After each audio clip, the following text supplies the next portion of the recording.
Hey guys, how are you? Welcome into a Friday morning edition of the Daily Juice Podcast. My name is Matt Perrault. You can follow me on Twitter at Sports Talk Matt.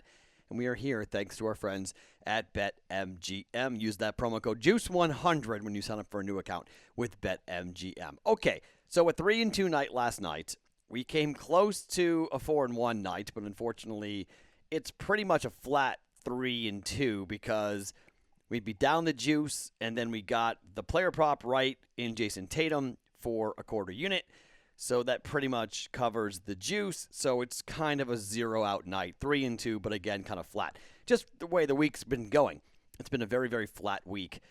And just kind of we're slogging along here for the first week of March. And look, it's better than losing, okay? I'm not complaining, but I'm hoping that we pick up some steam here on a Friday into Saturday, try to end the game or end the week with some strong plays and some strong wins. So I'm taping this on YouTube like we always do, and so I'm wearing the new Daily Juice trucker hat that I got in the mail today. It's very, very cool. You can go buy one of these if you want for yourself by going to fantasypros.com/shop.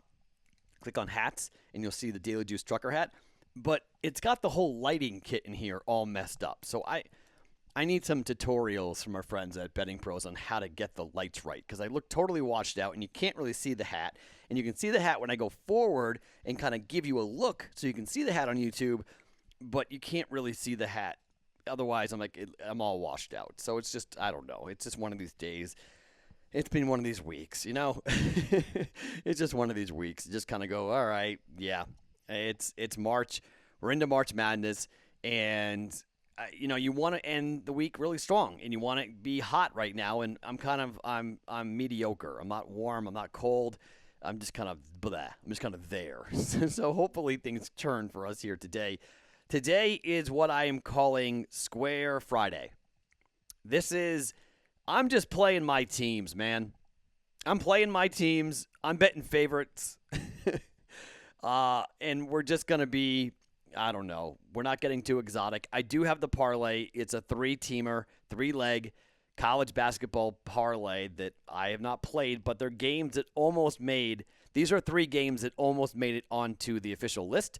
So I thought, okay, let's take those 3, let's parlay them together, because more often than not, when I think a play is only okay and I cross it off, I get it right. So it's how it kind of goes, right? When you're like, maybe it won't hit, then it hits. So 3 plays to give you coming up here for the parlay. I've got 2 NBA player props that I want to get into, so I want to move quickly. I don't want to be over 15 minutes. This is like a new goal of mine, trying to keep the actual name of this podcast, The Daily Juice, to go 15 minutes. I'm going to try to go 15 minutes if I can here, okay? So the golf bets are all still alive, even though they're not great. And Webb Simpson's okay, -1. Even par, I think, for John Rahm. And I don't think Patrick Cantlay is doing all that well at 2 over. But we'll see. It's early. Hopefully all 3 make the cut, and we can watch it for the weekend and see how they go. But a tough day for some. Sergio was unbelievable, but a tough day for some, especially on that 17th hole. When you're seeing quads and quintuple bogeys, ooh boy, we've all been there, right? If you've golfed, you've been there. But those are some pretty rough scores. Guys shooting 85s, 86s due to the course conditions, which were, by the way, the course was really hard, but the weather was fine. It was gorgeous. The course was a beast. TPC Sawgrass was really hard yesterday, yesterday, right, into today. So hopefully we can watch all 3 golfers make the weekend and then try to make it into the top 10, top 20, like we got for Patrick Cantlay coming up for this today. All right, let's start with Michigan and Missouri here. And as I mentioned, we're just going with my teams here, okay? These are teams we have bet consistently throughout the year. And I think teams, much like the Creighton Blue Jays, teams coming off of a bye who haven't played yet, this is a significant deal to me, okay? You've been watching, you've been waiting, you've watched a team play, and you are by far a better basketball team. And you know it. You know you're a better basketball team. And look I get that Maryland needs this game more than Michigan does, okay? And Michigan is a team that just lost to Michigan State by 6. They lost to Illinois by 23, sandwiched in between a win over Michigan by 19. I know there are some injury concerns here for Michigan, and you're like, are you going to be 100% healthy? Probably not. We'll see where they are come game time. But the line is 8. A little heavy.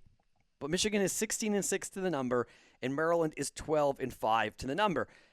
They haven't played since the loss to Michigan State, and I am guessing that Michigan has been stewing on losing 2 of 3 going into the postseason, and maybe they just got bored, okay? Maybe they just didn't really have much upstairs clicking. Maryland's going to have no answer for the inside post play for Michigan today, okay? When they played in Ann Arbor, 11-point line, Michigan won by 24 over Maryland. When they played in Maryland at Maryland and College Park, the line was 3, and they won by 11. I think this is a double-digit win for Michigan, okay? I think Michigan's just going to go to work and get ready for the NCAA tournament, but on the way, they would love to win a Big Ten tournament. Maryland's on their, in their path. They just beat Penn State. They just beat Michigan State. They lost to Penn State and lost to Northwestern. They just beat Michigan State in their first game in the Big Ten tournament. I'm laying the 8. Michigan big here over Maryland. I think they come out and have a really big victory and look like the Michigan of old. They flex their muscles a bit, much like Creighton did. Sitting and waiting and watching and then playing. I think this is a big opportunity and a big game for them. I don't like the start time, okay? I'm going to be honest. I don't like the fact that it's a midday start time. That can lead to some sleepy legs and not great starts. So I'm a little concerned. It wouldn't shock me if Maryland comes out and plays well in the first half. So I thought about taking Maryland in the first half, plus the 4. And I was like, that's just not enough points to take Maryland here if Michigan comes out and shoots really well and plays the way they're capable of. I'm laying the 8. Michigan against Maryland, -8. Wolverines laying it half a unit. Second play, as I told you, these are our guys. Alabama against Mississippi State, the line's 8.5. So Alabama ended the year by beating up on Georgia by 10 as 7-point favorites. They beat Auburn by 12 as 10-point favorites. That snapped a streak in which they covered once over 6 games. And like everybody else, were scratching their heads going, what is going on with Alabama? Well, the rest, I think, is going to do them a ton of good to sit back and wait and get their legs back and refocus and get Nate Oates' team righted. They've got the Conference Player of the Year. They've got the Coach of the Year. They've got a defense that should really translate well into March. And if this game is close, there's something really wrong with Alabama. They're supposed to be a 2 seed. It's time to start going and playing like it here against a team in Mississippi State that scratched and clawed its way past Kentucky. They were up big. They blew the lead to Kentucky to finally hang on for a 1-point victory. They're up by 14 at the break, and then they nearly lost it. They came from behind, but that takes a lot out of a team, both emotionally, psychologically, and Alabama's just a beast sitting there waiting. All right, the line when they played in Tuscaloosa was 9.5. Alabama won by 8. The line when they played in Starkville was 5.5. Alabama won by 5.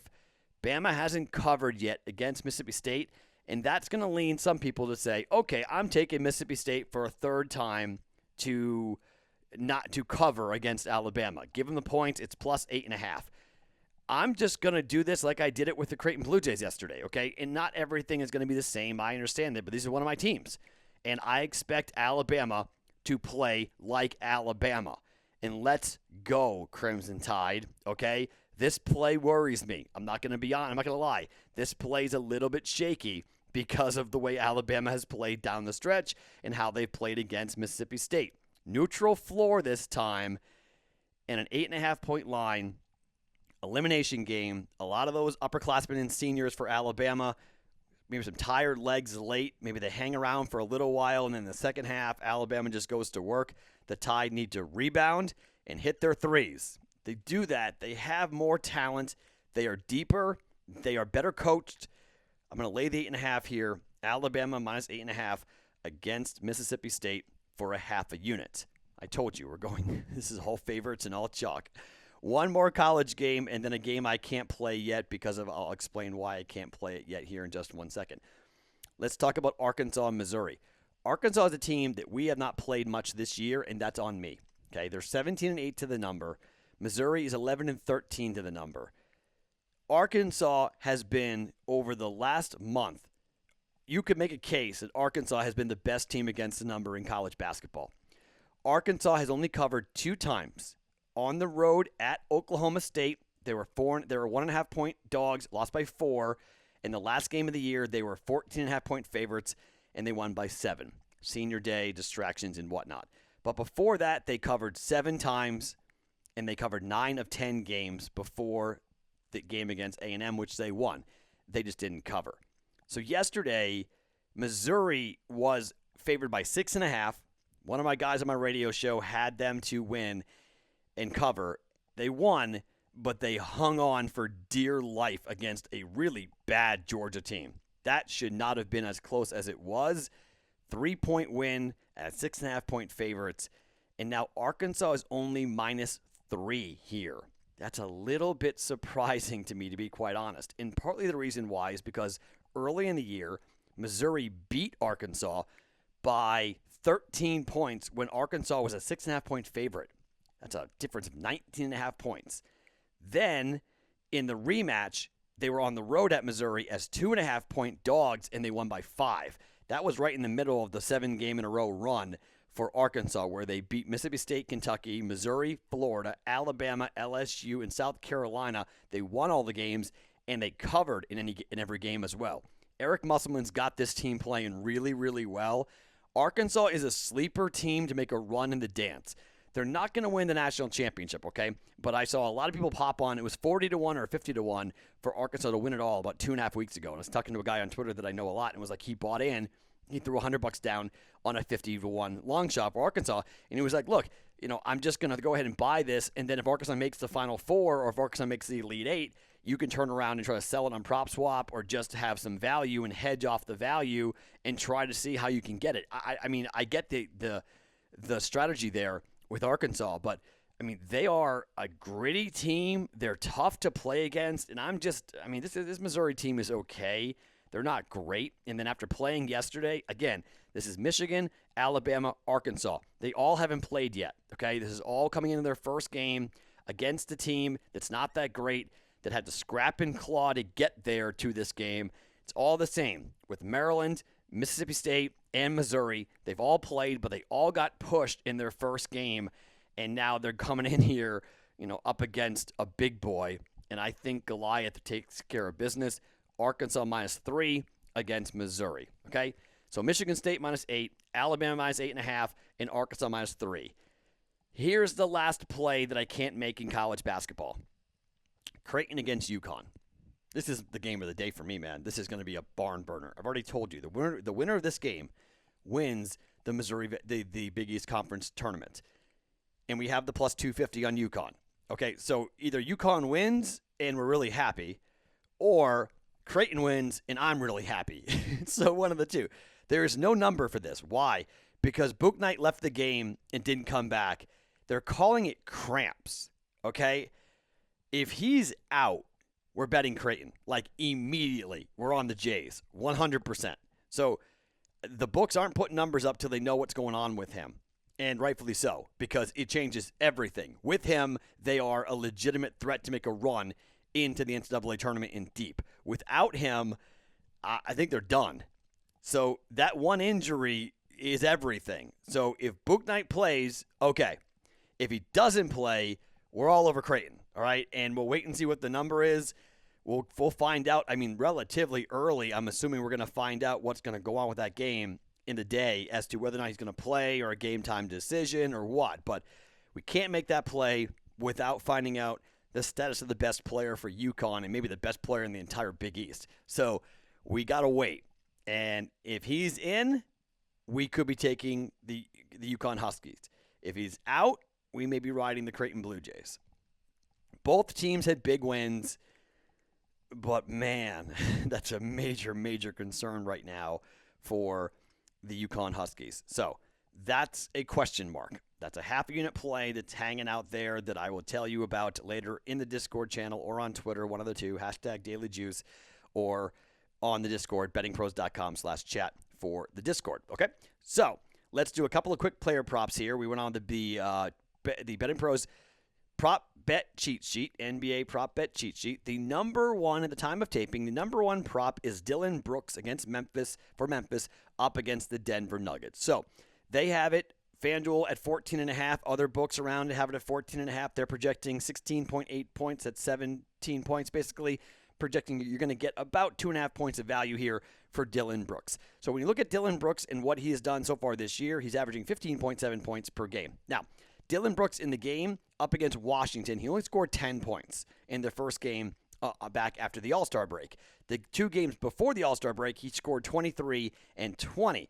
But the interesting thing was that Dillon Brooks is a dynamic defender, and he really took offense to some of the comments that were being said by Bradley Beal about the defensive talent and what really Dillon Brooks was.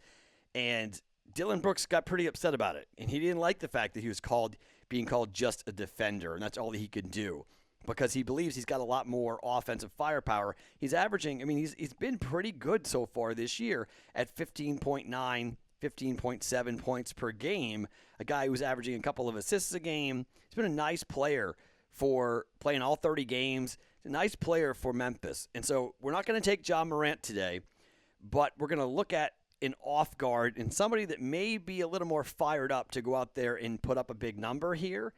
Dillon Brooks' number is 14.5 points. We're going over 14.5 for Dillon Brooks here, up against Denver, and we know what Denver does, right? Denver doesn't play any defense. Denver just wants to run up and down like everybody else. So this total is pretty high. It's 228 for the total. So, Ja Morant may have a big game, but we're going to go, it's an easier number to get to for Dillon Brooks, who only scored 10 points in his last game. And then I think he's got a chip on his shoulder, probably wants to go out and prove somebody that, you know what, I can score. Don't say Bradley Beal, don't tell me I can't score or I'm not a good offensive player. We're going Dillon Brooks over 14.5 points for a quarter unit. And the other prop that they like is, and I don't bet unders, by the way. There's a couple on the prop bet cheat sheet at the time of taping here that talks about like Rudy Gobert, under points. I don't bet unders in props. There's no way. I'm only betting overs. Malcolm Brogdon. Right now, his number is 19.5, also at FanDuel, being projected at 21.5. So 2 points of value for Malcolm Brogdon, who had a horrific game before the All-Star break. Scored 10 points. Okay, this is a guy who averages 21.2 points per game. He scored 10 in the game before the All-Star break. He missed a game against the Knicks, and some are saying maybe he was nursing a bit of an injury, but he scored 20 and 29 points after he came back from that one game off. So the rest really helped him. So here's what I think. The rest during the All-Star break will also really help him. And first game back, teams aren't playing defense right now really at all. Brogdon's number is at 19.5. I'm going to take Brogdon to go off here, and the only thing that makes me a little bit hesitant here, the only thing that kind of gave me a little bit of pause, was the Pacers are playing at the Lakers, and the number is 217.5. You know that the Lakers defensively, like if LeBron wants to shut somebody down, LeBron can shut somebody down. And this is the leading scorer here for the Indiana Pacers, right? Malcolm Brogdon has played in 34 games, started all in place, 35 minutes a game, averaging 21.2 points per game. So we're getting a number below his average, which is good, okay? The Lakers are a good defensive team, but no Anthony Davis. So without Anthony Davis, yeah, LeBron's coming back, and LeBron rested before the All-Star break, and LeBron played in the All-Star game a little bit. But I think Brogdon bounces back here.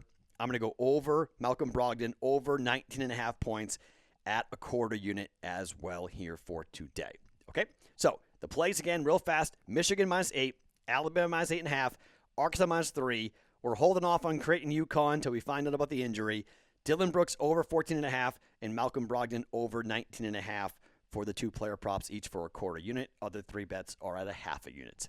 My name is Matt Peralt. Every morning, it's the Daily Juice podcast. Hopefully, we get some winners here. Always being brought to you by BetMGM. Always found right here on BettingPros.com.